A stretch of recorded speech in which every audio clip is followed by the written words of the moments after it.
Moi, j'ai vécu 8 mois au Japon. Ah, c'est vrai? Ouais. Pourquoi t'es fan de Japon? Ouais, mon pseudo, c'est Marie Kigai. Mais tu connais bien? Oui, du coup, je Ah, t'y connais vas bien. souvent? Ouais, j'ai fait 3 voyages là-bas. D'accord. Ouais. Bah écoute, moi, j'avais fait une série de 10 pieds sur terre au Japon. Oh, Mais il y a super longtemps, parce que j'étais lauréate de la villa la villa. Kujoyama. J'ai vu ça, effectivement. Et Ouais. donc, en fait, c'est une résidence et tu passes, je sais pas, c'était 6 mois, un peu plus de 6 mois là-bas. Et puis, donc, c'était même avant les pieds sur terre. Et donc, j'ai fabriqué des pieds sur terre là-bas qui, à mon avis, n'ont pas forcément franchi la barrière du temps. Ils sont consultables quelque part? Oui, ou... oui, je peux te les envoyer. Non, il y Ah avait oui, avec un que plaisir. j'aimais bien qui s'appelait Aquarêve les Japonais. Et c'était un truc dans un pachinko. Tu vois ce que c'est les Ouais, pachinko? ouais. Et c'est un beau programme de résidence. Tu devrais candidater.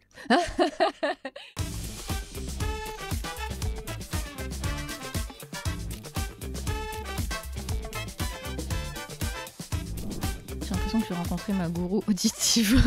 C'était ouf. Bonjour. Vous utilisez les micros en fait pour avoir le son? Ouais, c'est ça. En fait, je vais te faire parler dans ce micro-là. Ok. Tu vois, on l'a charté, on a mis une belle boîte France Super. Culture.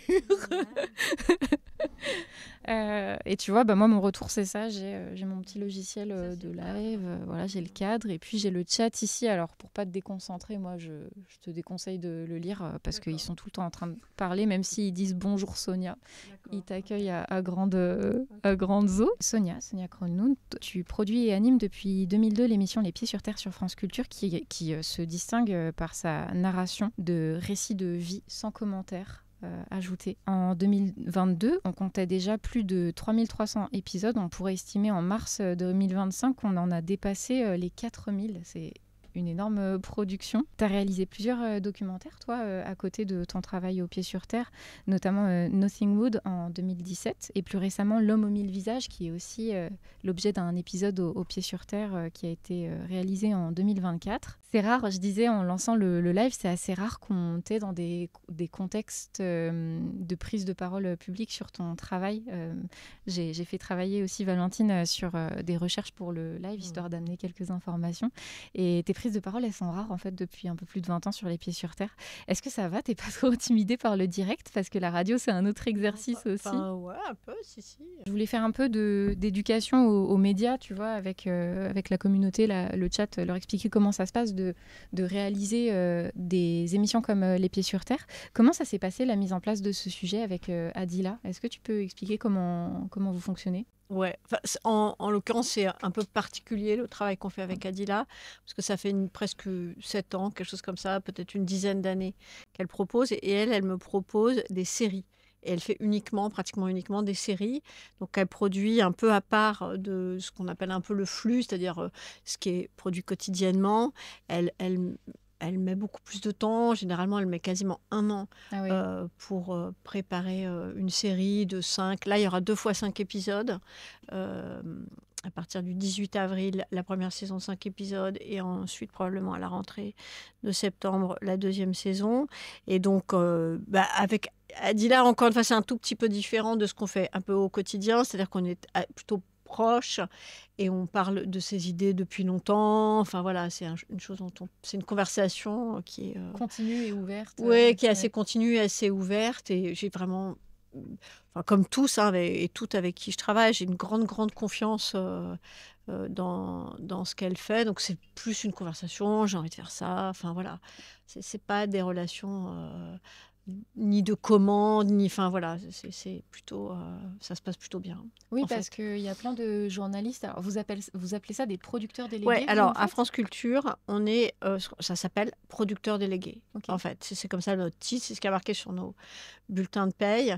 Et ce qu'on appelle réalisateur à France Culture, c'est la personne qui va faire la mise en onde. Qui va placer les musiques, faire le montage, s'occuper vraiment de toute la forme de l'émission. Et là, en l'occurrence, Adila, elle travaille avec une fille géniale qui s'appelle Clémence Grosse, avec qui elle a travaillé dans plein de séries qui vraiment sont un peu son alter ego. On a aussi une musique de Rebecca Warrior qu'elle nous a donnée spécialement pour la série. Donc, trop bien. Ouais, on est trop contents. Et voilà, donc nous, on est producteurs, enfin, c'est comme ça que ça s'appelle. Et les réalisateurs, ceux qui font la mise en onde. Mais on est auteur aussi. C'est-à-dire qu'en fait, on est auteur-producteur, ça s'appelle. Voilà. Et vous avez combien de personnes qui vous proposent des sujets là Je ne sais pas si vous faites des stats en 2024, 2025, combien de journalistes, producteurs Alors vous... en fait, la particularité des Pieds sur Terre, c'est que moi je travaille avec une petite équipe de producteurs réguliers qui sont pas staff, qui sont quand même pigistes, mais qui sont vraiment des pigistes réguliers. Et comme moi, je suis une personne d'habitude, j'aime bien, je dis mon côté un peu vieille, j'aime bien travailler toujours avec les mêmes personnes, parce qu'on gagne beaucoup de temps quand même. Et Oui. puis c'est un apprentissage, c'est assez long d'apprendre à faire un pied sur terre. Enfin, c'est pas un hobby, quoi, c'est vraiment du travail à apprendre à faire. Et donc, je travaille avec peut-être une quinzaine de personnes réguliers. Et cette année, on a fait un petit appel à projet pour rencontrer de nouvelles personnes. Donc, voilà.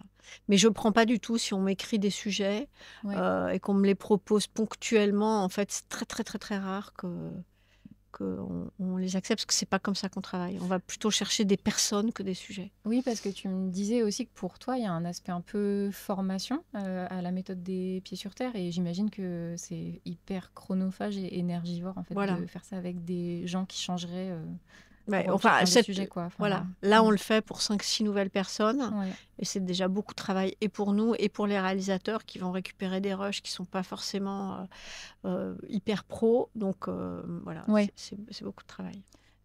Est-ce que tu peux revenir sur l'origine des pieds sur terre pour les gens qui la connaîtraient pas? Quand on... Est-ce possible? Oui, oui. Effectivement, quand vous faites des interventions de temps en temps, là, je sais que vous étiez au théâtre de la Ouais, Concorde. dimanche. Ouais. Dimanche. C'était quoi alors ce format au théâtre de la Concorde? Ah, c'est un format qui est super à faire, qu'on avait déjà fait. Je ne sais pas si c'est super à voir, mais en tout cas, c'est super à faire.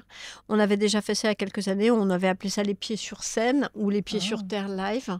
Donc, en fait, c'est des gens qui viennent raconter leurs histoires sur scène. Comme ils raconteraient leurs 8 minutes de pied sur terre ou leurs 10 minutes, ils viennent les raconter sur scène. Et donc, voilà, il y a toute la fragilité quand même. Ouais, c'est dur, hein? Ouais, c'est très différent comme genre de travail. On fait ça avec Delphine Saltel et Pauline Chanu, là.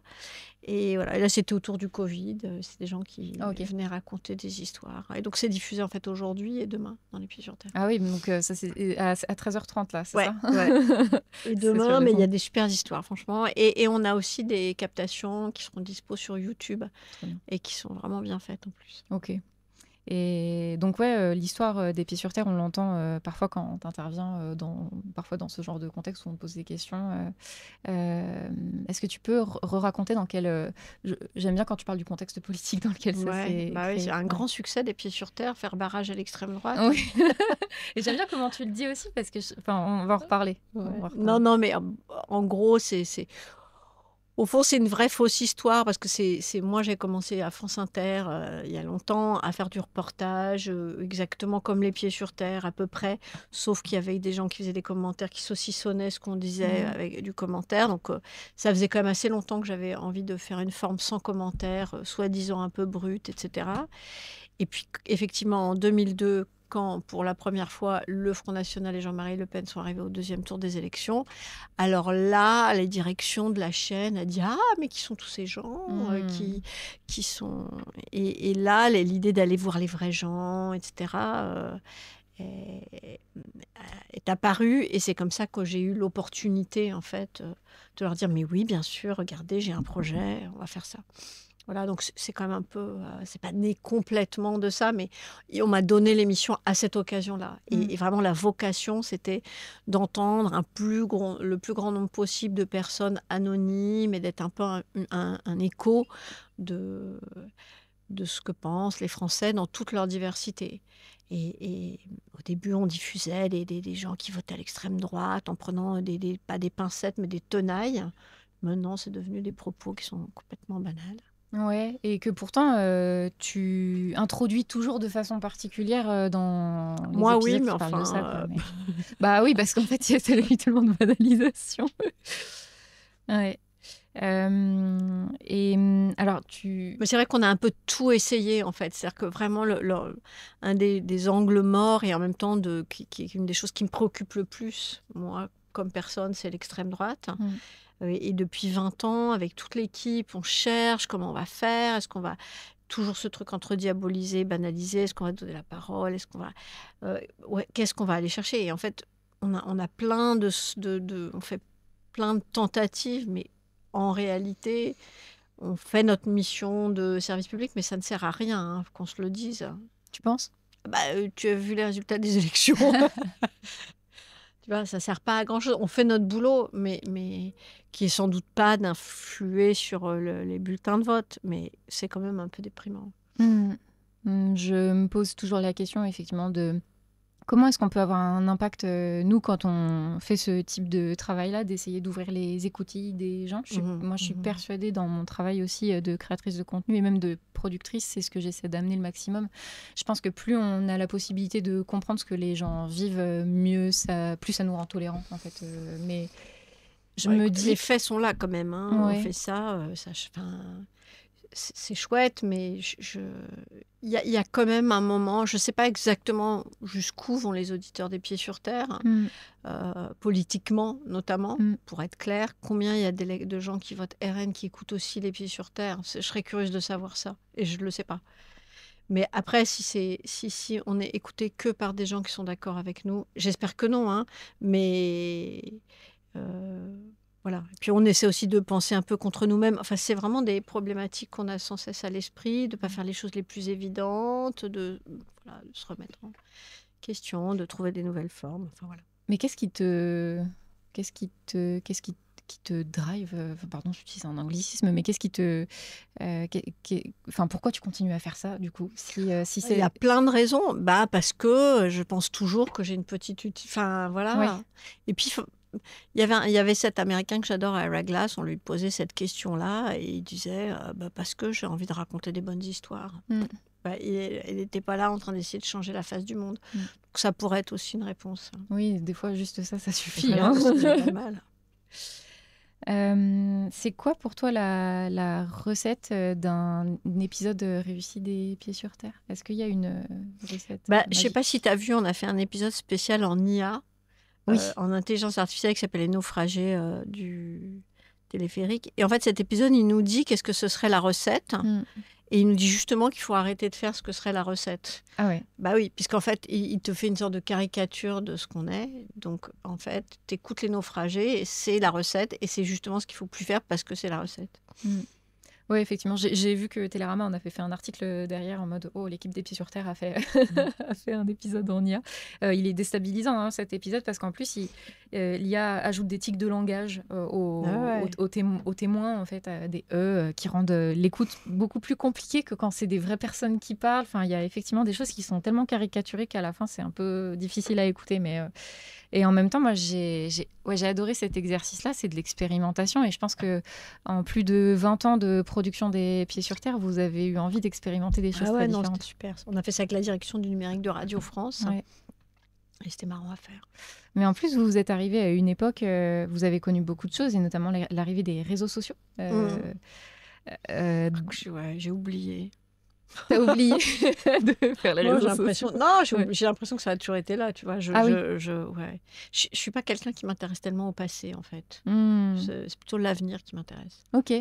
Ouais, moi, ça m'intéressait aussi de discuter avec toi de comment tu as vu cette société évoluer pendant ces 20 années. Est-ce qu'il y a eu des ajustements dans vos méthodes de travail, dans les sujets que vous avez décidé de traiter, et justement parce que... on a suivi un peu la société, tu vois. On a suivi le mouvement MeToo, on a suivi...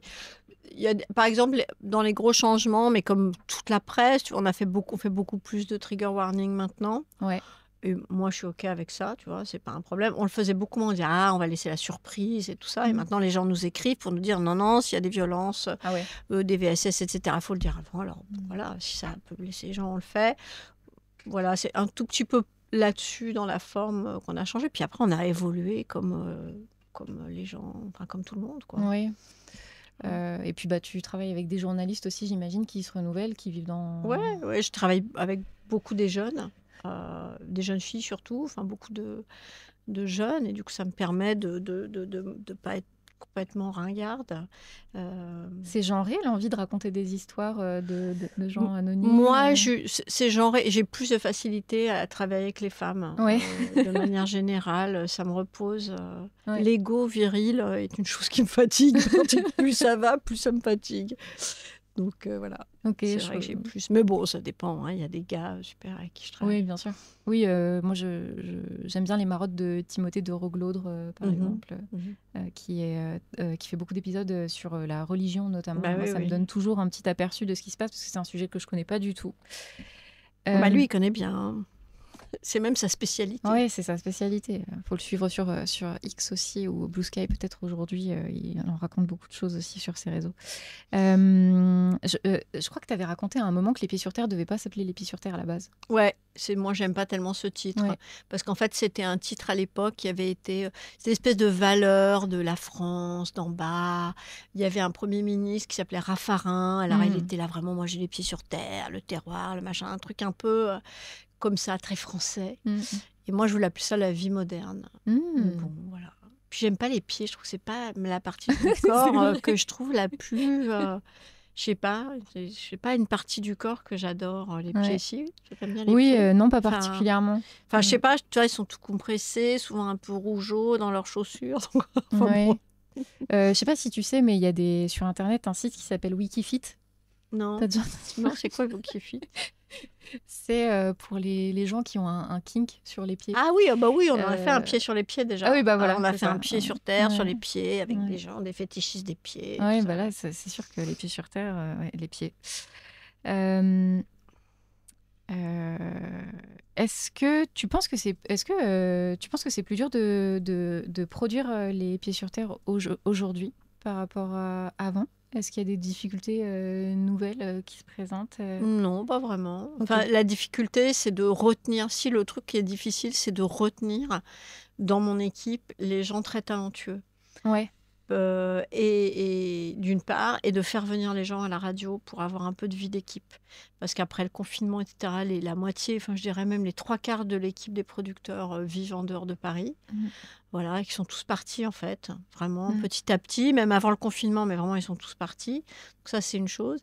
Et puis en fait, il y a des gens qui sont très très talentueux, qui ont commencé au pied sur terre, un peu en débutant, puis après, c'est leur droit. Hein. Mais Charlotte Bien-Aimée, Oui, Charlotte Bien-Aimée, voilà, ouais. Olivier Minot, Delphine Saltel, enfin il y en a plein. Bon, c'est de la vieille histoire, hein. Mais aujourd'hui c'est encore pareil. Il y a des gens super et j'arrive pas à les garder. Parce que c'est pas non plus super bien payé, puis le rapport des jeunes au travail a beaucoup changé. Donc voilà, ça c'est un peu dur. C'est ce qui a changé, alors qu'avant, il y avait... Tant mieux que ce rapport au travail ait changé. Avant, c'était l'idée qu'on dévouait sa vie pour le travail. Ça, c'est encore moi qui suis encore de cette époque-là. Mais les gens qui collaborent, c'est plus du tout la même approche. Ils ont raison, hein, mais c'est juste chiant pour moi, quoi. Oui, c'est sûr. Il y a une envie d'indépendance et de liberté, quoi, qui se fait Puis de ne pas faire plus, passer le travail en premier dans sa vie, quoi. Ouais. C'est une des composantes de sa vie, c'est le travail. Mais franchement, ils ont raison. Et puis aussi, ils viennent au pied sur terre, puis quand il y a autre chose, franchement, comme c'est pas évident de ne vivre que de ça, ils prennent d'autres boulots, et c'est des gens super, avec qui il y a une grande fluidité de travail, qui font du super bon boulot, et qui restent pas forcément. Donc ça, pour moi, c'est ça qui est difficile, le turnover, en fait, des producteurs. Et des productrices. Oui, surtout comme on le disait tout à l'heure, si en plus toi tu t'investis, tu prends du temps pour les former. Et en fait, après, ça fait des bébés pieds sur terre. Un peu, ouais. On a aussi des vrais bébés pieds sur terre. Hein. Ah oui, c'est vrai. On a des couples qui ont fait des enfants qui sont rencontrés pieds sur terre. Incroyable. Ouais. Et qui proposeront peut-être un sujet. Voilà. Peut-être.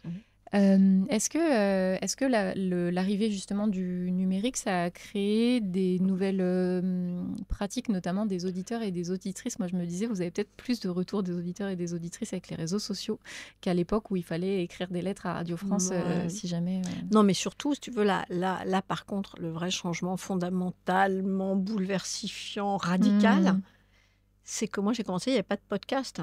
Ouais. Et donc, en fait, tu ne pouvais écouter l'émission que si tu écoutais sur ton poste à 13h30. Et donc, quand les podcasts sont arrivés, là, si tu veux, c'est un changement radical.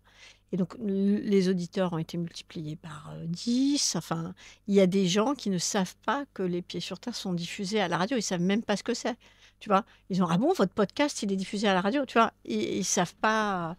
Les gens, ils disent « Votre podcast. » Enfin, voilà. Ça a beaucoup bouleversé le genre d'auditeur quand même. Ah oui.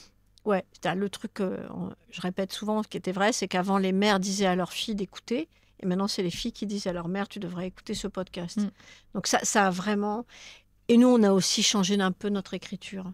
On a pas mal changé notre écriture. On avait une écriture du réel, et à un moment donné, on a fait une sorte de nouvelle formule qui est beaucoup plus narrative. Ok. Voilà. Donc on avait une écriture un peu descriptive. On pouvait faire un portrait de lieu, par exemple, la gare Saint-Lazare, le bidule, machin. Et maintenant, on a une écriture narrative. C'est-à-dire que moi, je cherche toujours un début, une histoire. Ok. Voilà, pour tenir les auditeurs en haleine. Bah, je voyais que même tu t'empêchais pas de sortir du format habituel. Là, j'écoutais hier le format avec Olivier, qui a été libéré tout Olivier Grandon, récemment. ouais. Oui. Est-ce que tu peux... Ça t'a plu? Et j'ai trouvé ça génial. Merci, ouais. c'est moi qui l'ai fait. Bah oui, moi j'étais là. En plus, c'est assez rare que ce soit Ouais. toi qui aies l'opportunité là de produire des épisodes. Est-ce que tu veux raconter peut-être un peu le processus Ouais, d'autant que je l'ai eu encore au téléphone. Donc, en fait, c'est arrivé par Arte Radio. C'est la Perrine Kervran qui dirige Arte Radio qui m'envoie un mail. Et ce gars, il est en prison à Téhéran et il a fait des audios. Et il veut diffuser ce qu'il appelle des podcasts qu'il enregistre depuis Téhéran. Et en fait, moi, j'écoute les audios. Ni la qualité, ni le contenu me semblent correspondre parfaitement au pied sur terre. Je dis, mais attends, mais s'il peut téléphoner de la prison de Téhéran, moi, je veux bien l'appeler. Et en fait, pendant 3 mois, 2 fois par semaine, le mardi et le jeudi à 11h30, il m'a appelé depuis la prison. Mais pendant 3 mois. Donc, en fait, on a développé une relation assez... Enfin, imagine, t'appelles dans une prison en Iran avec un gars... Enfin, je sais pas. Moi, je connais bien l'Iran. Ça fait 20 ans que je travaille sur l'Iran. Ça m'a assez bouleversée. Et c'est un gars, en plus, super. Au bout de 2 mois, j'ai découvert qu'il était queer. Ouais. Enfin, tu vois, il est vraiment étonnant, quoi. C'est un mec super. Et en fait, on allait diffuser mardi le premier épisode. Et les épisodes, ils étaient destinés à soutenir, en fait, son combat et à obtenir, en tout cas, à faire pression pour sa libération. Et il a été libéré. Oui. Le timing parfait, quoi. Bah oui et non, parce que moi, je me retrouve avec mes épisodes. La merde. Ouais. Et donc, on les a diffusés. Et ce matin, donc on est jeudi, à 11h30, il m'a donné son dernier coup de fil. Wow. Depuis l'hôpital où il est à Paris. Ok. Et là, j'étais en larmes, franchement. C'était, il m'a raconté comment elle avait quitté l'Iran. Et, tout. Et on va continuer à diffuser, en fait. Ouais. C'est-à-dire que je vais monter les autres épisodes et on va continuer à les diffuser parce que c'est quand même des témoignages. Oui, c'est ce que je me disais, c'est quand même le témoin d'une aventure horrible, en fait, quand même. Et... Ouais, mais le mec est tellement... Il est drôle, tu vois. C'est-à-dire qu'en fait, on ne le voit pas dans le premier épisode, mais tu écouteras dans les autres. Il a tellement de recul, il est tellement sympa que ça devient... je sais pas. Tu vois, il a découvert qu'il y avait une marque de tablettes de chocolat qui se vend dans la prison. La marque, c'est Merdas en persan. Donc, il offre toujours des chocolats Merdas à son ambassadeur quand il vient le voir. Tu vois. Mais je vous invite, le chat, les gens qui regardent auront peut-être cette vidéo, à aller du coup podcaster ça pour le coup, parce que c'est une série d'épisodes qui, je pense, s'annonce très puissante. Et le format est effectivement un peu particulier parce que c'est un échange par téléphone, quoi. Donc c'est pas habituellement ce que. Et c'était au niveau du son, ça allait? Oh oui, ça va. Franchement, ça va. Et puis en fait, on pardonne. Hein. Ouais, voilà, c'est ça. Là, le plus important, c'est ce qu'on vient écouter. Je pense que l'histoire est plus importante. Est-ce qu'il y a eu des moments dans l'histoire des Pieds sur Terre où tu as eu envie d'arrêter, d'abandonner? Ouais. Je sais pas, hier. Ouais, tous les jours. Non, c'est pas vrai. Ouais, il y a des moments où j'ai eu envie d'abandonner. Il y a des moments difficiles. Souvent, la période mai-juin, mais à Radio France, un peu pour tout le monde, c'est hyper dur parce que tu sais, on est tous intermittents du spectacle et on a tous des contrats renouvelés de septembre à juin. Et alors moi, c'est quand même, ça fait longtemps et tout, mais il y a une espèce de fébrilité qui s'installe dans tout France Culture et Radio France en mai et en juin. Et tout le monde est fatigué. Enfin, tu vois, il y a un petit effet comme ça auquel il faut faire attention. Puis en septembre, on a oublié tous les problèmes qu'on avait en mai, en juin. Et puis, non, là, je me demande plutôt combien de temps je resterai en 2020. C'est quoi les élections présidentielles? 27, 26? C'est 27, ouais. 27. Ouais.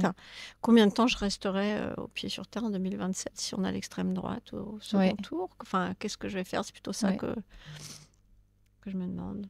Oui, c'est inquiétant. Non, mais il y a des moments où j'ai eu envie. Plutôt au début, dans les 3-4 premières années, tu vois, tu savais pas si j'allais continuer. C'était super dur au début quand même. Mais voilà. On t'a beaucoup fait douter du format? Qu'est-ce qui était dur? C'était dur d'emmener toute la machine, tu vois, c'était un truc très nouveau dans les modes de production, dans la manière de travailler. C'est très, très nouveau à Radio France et c'est vraiment une exception en fait. Il n'y a que les pieds sur terre qui travaillent comme ça. Toutes les autres documentaires travaillent différemment. Mais heureusement, j'avais Laura Adler qui me soutenait mordicus, donc c'était bien. Elle avait quel rôle à l'époque, Laura? Elle était directrice de France Culture, c'est elle qui m'a confié les pieds sur terre. Ok, d'accord. On est restés très proches, tu vois. C'est un peu ouais. Ok. Il y a un épisode des Pieds sur Terre qui t'a particulièrement marqué? Sur 3700, c'est ça? Oui, c'est ça. Je sais pas, je suis d'Olivier Grondeau, le dernier que j'ai fait. Ouais. Voilà. Le dernier que j'ai fait. Je peux pas te dire, tu vois, il y a 3600 le premier et puis le dernier. Voilà. C'était quoi le premier? C'était sur une barre d'immeuble qui s'appelait Cosmonautes à La Courneuve.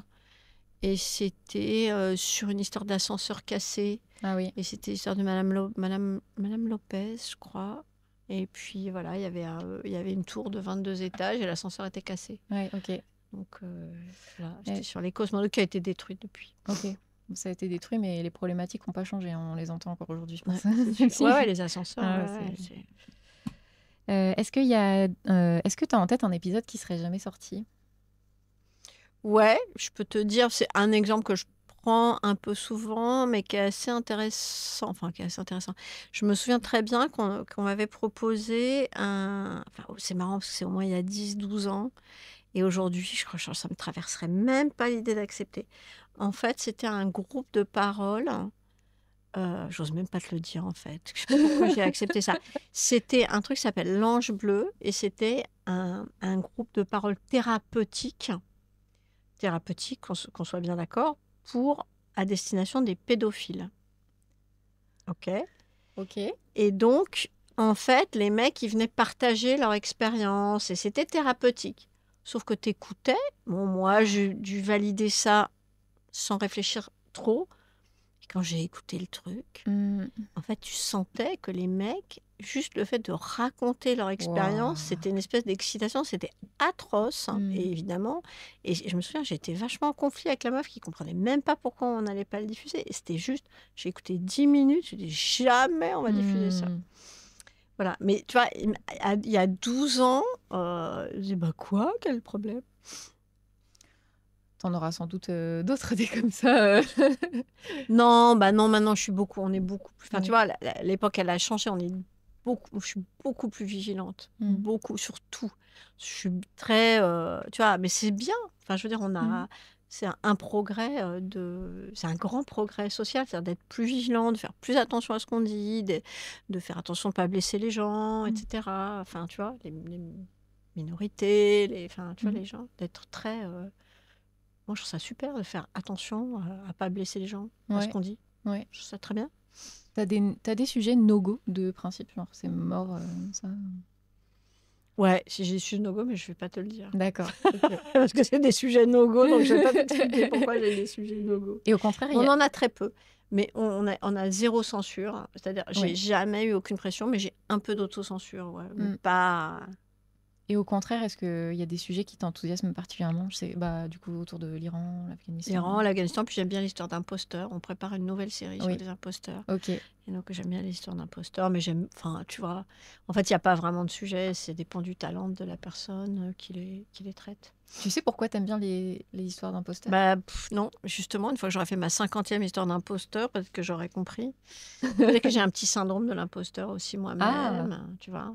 À la fois le syndrome de l'imposteur, puis tu sais, enfin, je sais pas, j'ai bossé sur une histoire d'imposture pendant 7 ans, donc j'ai eu l'occasion d'y réfléchir. Oui, c'est sûr. L'homme aux 1000 visages. Donc, ouais, j'ai fait un livre et un film et un podcast. On attend la pièce de théâtre et les t-shirts. Incroyable, oui. Bientôt les briquets, l'homme aux 1000 visages. Super. Alors, j'avais proposé au chat d'envoyer quelques Question. questions en plus. Euh, Est-ce que les journalistes des... Donc, c'est une question de Clara. Est-ce que les journalistes des Pieds sur Terre habitent sur tout le territoire français? C'est pas juste c'est pas juste des Parisiens? Ben non, justement, c'est ce que je disais tout à l'heure. Ouais. Au contraire, c'est-à-dire que depuis une petite dizaine d'années, il y a de moins en moins de gens qui habitent à Paris. Intramuros, je pense qu'il y en a quasiment pas, peut-être 2, un peu en banlieue parisienne. Ils sont tous pas mal, le Bagnolet, les Lilas, le Pré-Saint-Gervais. Et puis beaucoup, partout dans le territoire. Il y a, je sais pas quoi, Valérie Borst, elle est à Annecy, Alice Milo, elle est dans les Alpes. Il y en a 2 ou 3 à Marseille, à Bordeaux. Enfin, il y en a partout, en fait. Mais ça s'entend dans la diversité des Ouais, témoignages enfin, qu'il y a. De toute il y avait façon, Inès Léraud en Bretagne. Enfin, il y a Ouais. vraiment des gens un peu partout. Ouais. y a- Et on voyage beaucoup, c'est-à-dire qu'en fait, on fait très peu de reportages à Paris.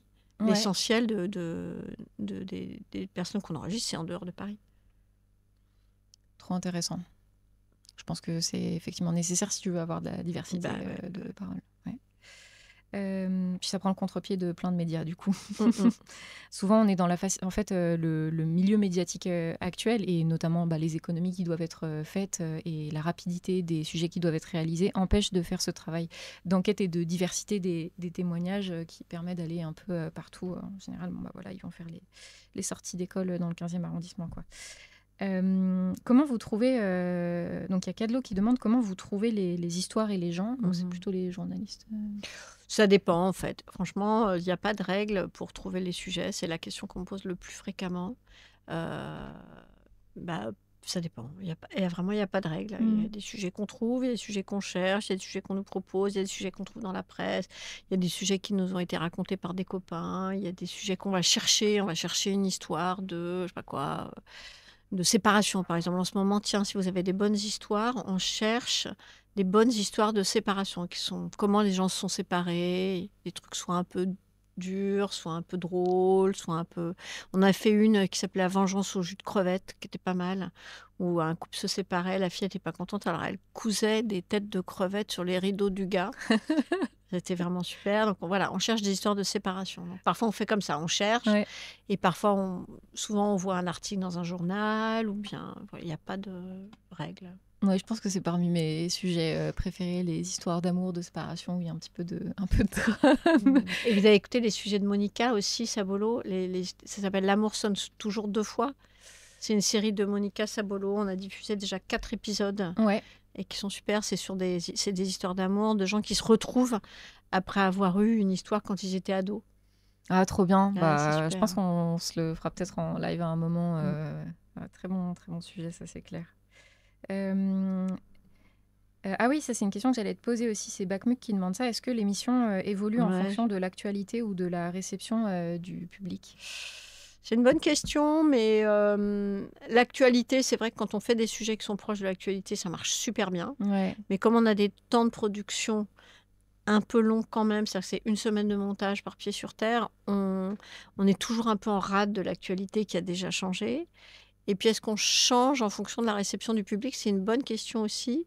En fait, il faudrait faire un peu les deux. Parce que le problème, c'est que les sujets qui marchent, c'est les sujets sur la sexualité, l'intimité, l'amour, comme tu dis. Mais on ne va pas donner aux gens que ce qu'ils veulent.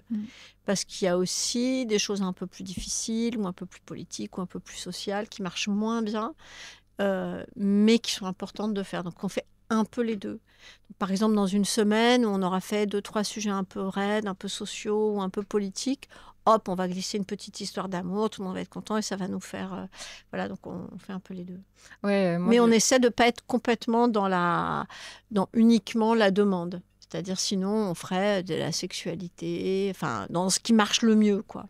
Oui, puis je vois aussi que vous remontez parfois des sujets. Je me souviens donc de l'affaire Gisèle Pellico, dont vous avez sa fille qui est venue témoigner dans Les Pieds sur Terre. Et quand on l'a rediffusé, quoi. Voilà, quand le procès a commencé, vous l'avez rediffusé. Et forcément, ça a remis beaucoup de lumière sur cette émission-là.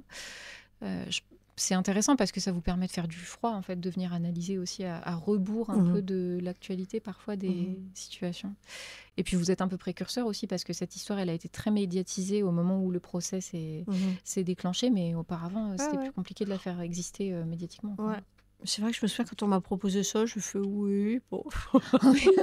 Oui, bon, bah, voilà. Ouais. Je crois vraiment que c'est intéressant, Gisèle Pelicot. Ouais, c'est Non, clair. c'est vrai que enfin, voilà. Mais je m'attendais pas du tout à ce que ça prenne cette ampleur. Pas du tout, du tout, du tout. Bah, je pense que c'est pas évident. Enfin, c'est pas évident d'avoir ce regard global non plus. Nous, on fonctionne un peu pareil quand je fais 2 lives par semaine. Quand tu parlais de...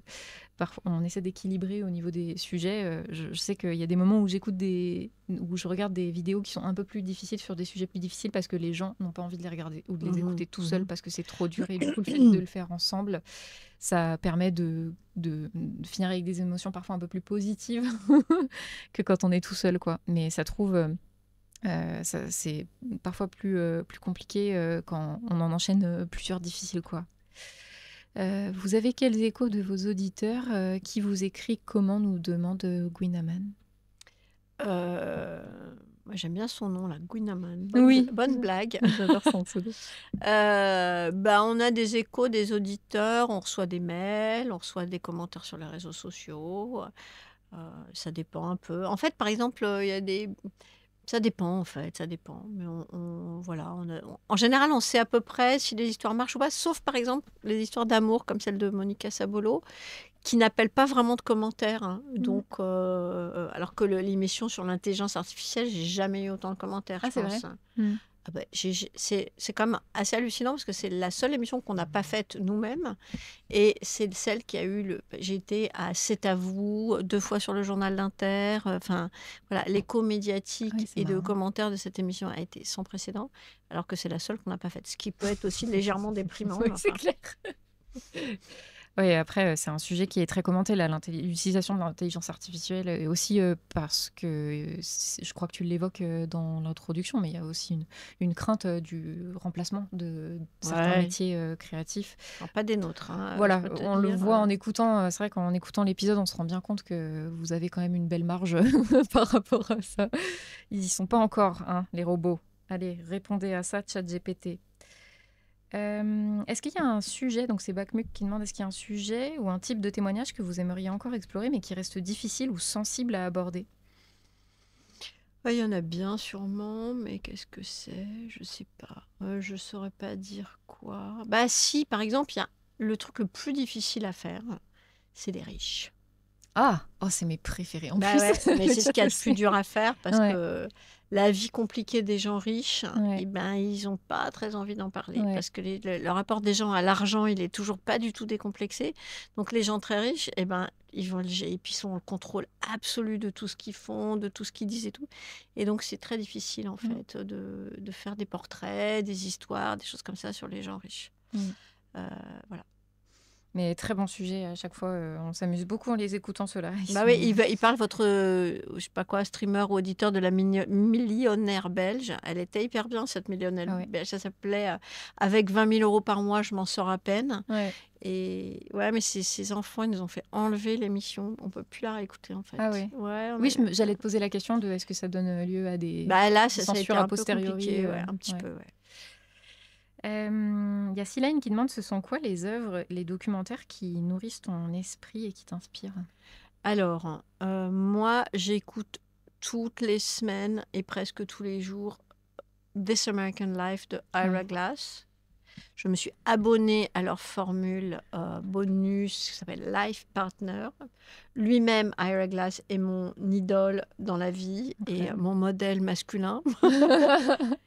Et non, c'est super. Et toutes les productions de Serial, enfin, j'écoute que des podcasts anglais. Toutes les productions de Serial, c'est hallucinant. C'est ce que je préfère sur Terre, This American Life. Et j'écoute aussi un peu The Daily, le podcast du New York Times. Voilà. J'écoute pas beaucoup de podcasts français. Enfin, j'écoute pas. En fait, ça fait hyper snob de dire ça, mais c'est vrai que c'est le cas. J'écoute pas de podcast. Si, j'écoute un peu Philippe Collin en nageant, parce que je me suis acheté un appareil pour écouter des podcasts à la piscine. Ah. Et comme Philippe Collin, il a des podcasts où il parle très lentement. Quand on nage le crawl, on entend vraiment parfaitement. J'espère que quelqu'un lui fera ce retour un jour. Ouais, et ça a déjà été fait. Ok, super. Voilà. Parce qu'en anglais, la nage et le podcast, il faut quand même se concentrer un tout petit peu pour Ouais. écouter les podcasts en anglais. Ouais. Oui, This American Life a fait des petits, hein, un peu comme Les Pieds sur Terre. Il y a des gens qui sont passés par This American Life qui ont créé leurs propres émissions ou podcasts derrière. Ouais. Moi, je suis une grande auditrice de Heavyweight. C'est quoi? Le principe, c'est une personne qui tente de réparer des relations ou répondre à des questions qui ont été posées il y a des années, Ah ouais, c'est mais super. vis-à-vis de personnes avec lesquelles on n'est plus en lien aujourd'hui. Ouais. Je Qui c'est qui fait ça? je Comment pense que s'appelle la tu aimerais personne? bien. Euh, Et qui est passé par This American Life? ouais. Heavyweight. Il est canadien, lui. Parce qu'il s'inspire aussi beaucoup de. J'adore ce podcast qui s'appelle. Tu connais Esther Perel? Where Bien shall we sûr, begin? bien sûr. Oui. C'est sublime ça. Esther Perel, que j'ai beaucoup écouté, moi, une époque, parce que donc elle est. Ah, mais je vais noter Heavyweight. Oui, c'est donc Jonathan Goldstein qui produit Heavyweight. D'accord, bah, je vais écouter. Esther Perel, oui, elle parle beaucoup de d'hétéronormativité, des relations entre les hommes et les Elle est femmes, française, et notamment, hein? oui, en plus, quand les hommes et les femmes se trompent, elle parle beaucoup d'infidélité. Je l'avais découverte avec un TED Talk à l'époque. Mais la mère de Ira Glass était conseillère matrimoniale. Donc en fait, Ah, ok. Donc en fait, elle est très proche. Il se sent vachement proche de. Il est assez pote avec Esther Perel et Ouais. tout ça. Non, mais c'est trop dingue. Tu vas dans leur bureau. Je suis allée dans leur bureau à New York. Tu tombes par terre, quoi. Ils produisent un podcast hebdo d'1 heure. Je sais pas, ils sont 30. Ah Nous, oui? on est 3, quoi. Ouais. Tu vois. Oui, Et c'est. puis en fait, ils ont un truc qui est super, qui est une culture qu'on n'a pas du tout ici, un tout petit peu, mais quand même, c'est qu'ils jettent beaucoup, Ah. énormément. Et en fait, ça fait partie du travail de création de jeter. C'est-à-dire, t'essayes, tant que t'es pas allé tourner, monter, tu sais pas si c'est bien, tu tournes, tu montes, et t'acceptes que c'est pas terrible, et tu fous en l'air. Ah, ok. Ce qui est pas toujours très agréable pour la personne qui l'a fait, mais qui est hyper important pour l'antenne. Hmm. Nous, quand on diffuse pas un truc, ça fait un drame, alors que ça devrait faire partie du travail que d'essayer, et puis de se planter. Enfin, tu vois, ça arrive à tout le monde, quoi. Ah oui, complètement. Ah, c'est hyper intéressant. Je savais pas qu'ils utilisaient ce type Beaucoup. de méthode. Ils m'ont raconté qu'ils avaient fait une fiction qui avait coûté 900 000 $. Parce qu'en fait, ils étaient venus ici à Radio France. Ira Glass est venu ici à Radio France Ok. il y a quelques années faire une conférence et tout, qui est trop bien. Ouais. Et il avait raconté qu'ils avaient développé une série. En fait, c'est comme dans la fiction ou à la télé, dans le documentaire, tu fais du développement. Il y a un budget de développement, tu développes et parfois tu t'aperçois. Et ils avaient développé une fiction à 900 000 $. Et puis au bout d'un an de développement, ils ont dit non, c'est pas assez bien. Et pof, ils l'ont pas. Incroyable. Les En États-Unis. podcast, tu vois. Ouais. Ouais, les Bon, États-Unis. maintenant, ils doivent moins la ramener, mais.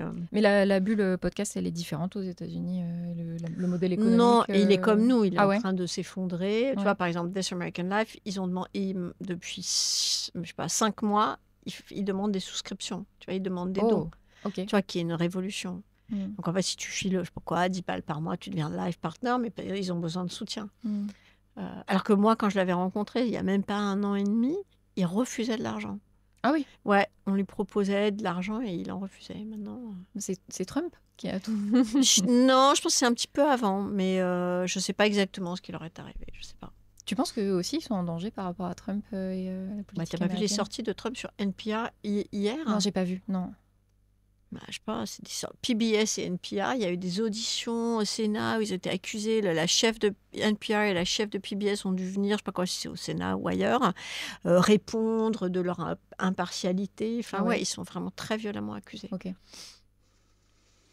C'est pas rassurant. Non.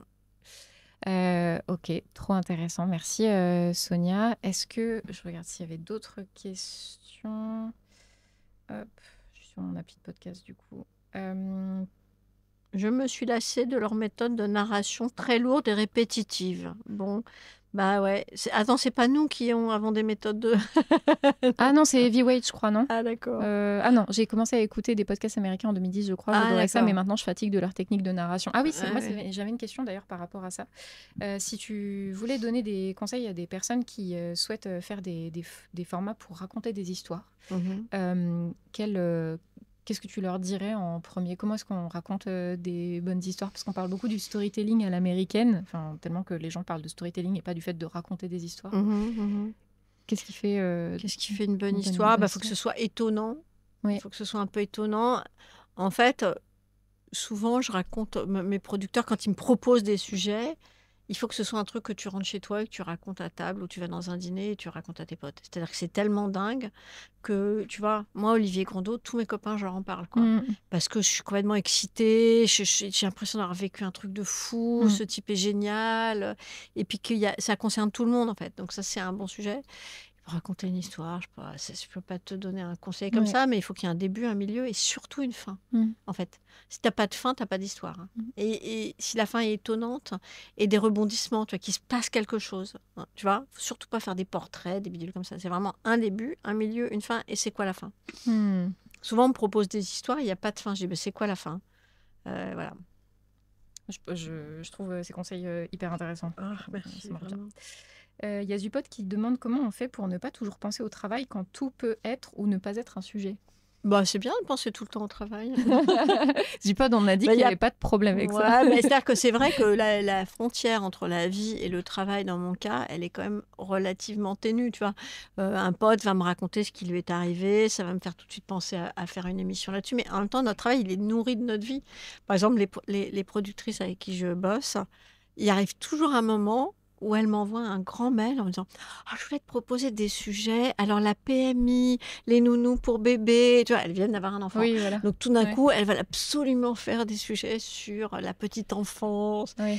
Parce qu'elles ont envie, elles viennent d'avoir un enfant, c'est ça qui les intéresse. Et en fait, c'est ténu, quoi. Oui, et en plus, tu découvres plein de choses dans ce genre de contexte. Il y a Backmuck qui demande aussi pourquoi... c'est vrai qu'il y a peu de sujets qui sont faits à l'étranger en soi.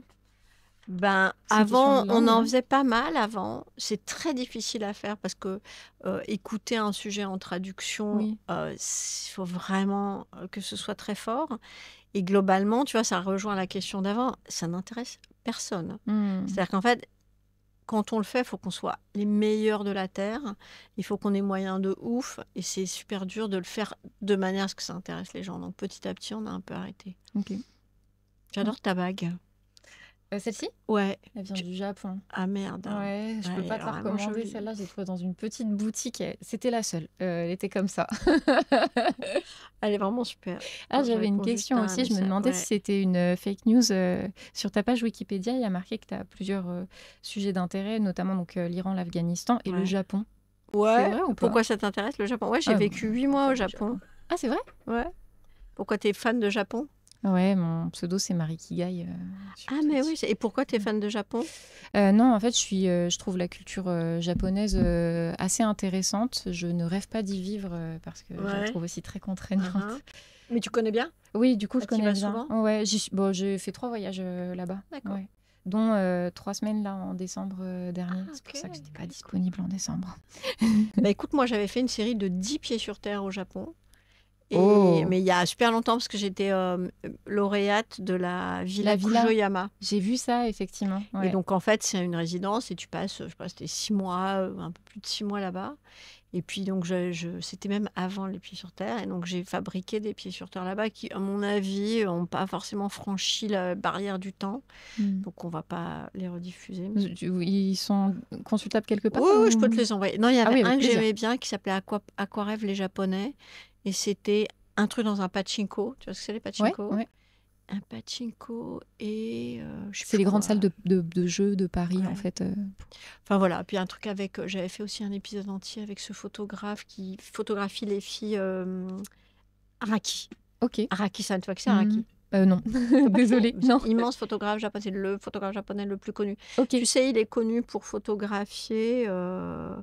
Des femmes ligotées ou des fleurs ou de faire des photos un peu légèrement bondage, légères. C'est un immense photographe japonais. J'irai voir. Ah ouais, va voir, c'est super. Ouais. Ok, donc oui, c'était à côté de Kyoto, c'est ça ? Ouais, la Villa Kujoyama, c'est à Kyoto. Ok. Et c'est un beau programme de résidence. Tu devrais candidater. J'adorerais. Oui, j'ai une pote de pote qui l'a fait, la villa, mais qui est, elle, plutôt du côté artiste... plasticienne, si je Ouais, ne c'est me ça, trompe ouais. pas. Donc, mais oui, j'avais vu ton nom justement dans la villa. Il y avait juste marqué le thème cinéma à côté, donc c'était d'accord. C'est ça ce Cinéma? que Non, je j'y fais. étais pas Oui. en cinéma, j'ai fait de la Ouais. radio. Non, Ouais. j'ai fait de la radio là-bas. Moi, j'irai écouter ça, ça m'intéresse. Peut-être on écoutera un épisode en... Ah oui, à quoi pensent les Japonais, effectivement. Ouais, ouais, Le chat a déjà exactement. retrouvé, là, ça y est. Ah, bah, dis donc, ouais. Je suis sourd et vous êtes aveugle. Exactement. Ah, c'était trop bien. En fait, tu vois, on se baladait dans les rues de Tokyo avec Araki-san, donc ce photographe. Et moi, j'essayais au micro de décrire un maximum ce que je voyais. Et lui s'intéressait au son. Il disait, ah, mais j'ai compris, vous êtes aveugle quand vous faites de la radio et vous essayez de donner des images. Et moi, je suis sourd dans mes photos et j'essaie de mettre un peu de son et de vie dans les photos. Donc, c'était vachement bien. Enfin, c'était vachement bien. Je ne suis pas du tout sûre que les émissions, elles aient encore une fois traversé bien le Je temps. vais aller écouter ça. Ah oui, il y a Alex qui dit que la personne que je connais qui était à la villa, elle faisait de l'huile d'olive. Alors, il disait à la résidence, apparemment. Ah ouais. D'accord. Incroyable. Merci beaucoup Sonia, je vais te libérer, tu vois, Merci. 15h29 comme ça. Parfait. Merci à toi. Merci Super à toi. intéressant. Ouais, merci à comment on Sonia. dit tes auditeurs, Le ta chat, communauté, ou oui, ton chat, ou tout. Ouais. Bon. Merci. Merci Sonia. À bientôt. Au Ouais. revoir. Au revoir, merci. Vous m'entendez en double. Ah oui, j'avoue, j'aurais pu mettre le sayonara. J'aurais pu mettre en conclusion le sayonara et elle aurait vu que j'étais vraiment fan du Japon. Toi, t'aimes bien le Japon? Moi, juste un petit peu. Merci le chat, merci à un petit peu tout le monde. Merci à Alex qui me soutient depuis des années et qui m'aide à aller toujours plus loin dans mes projets, notamment celui-ci. À Thomas Hercouet qui m'a permis de mettre les pieds, non pas sur Terre, mais dans ses studios et d'envisager cette chouette collaboration. Merci Valentine, mon assistante de prod qui a réalisé toutes les recherches pour la préparation de cette émission et qui fait du soutien moral aussi. Merci Justin, mon réalisateur, qui est toujours OK pour poser un jour de congé pour m'aider à produire mes vidéos. Et à filmer des fleurs qui bougent. Merci aussi à toute l'équipe des Pieds sur Terre et de France Culture, et notamment à Sonia, à Valentin, Adila, Clémence et Luce, qui font un taf formidable et hyper important, comme on a pu en discuter là avec Sonia. Sayonara, asua, modoranai kore wa anata ni okoshita negae.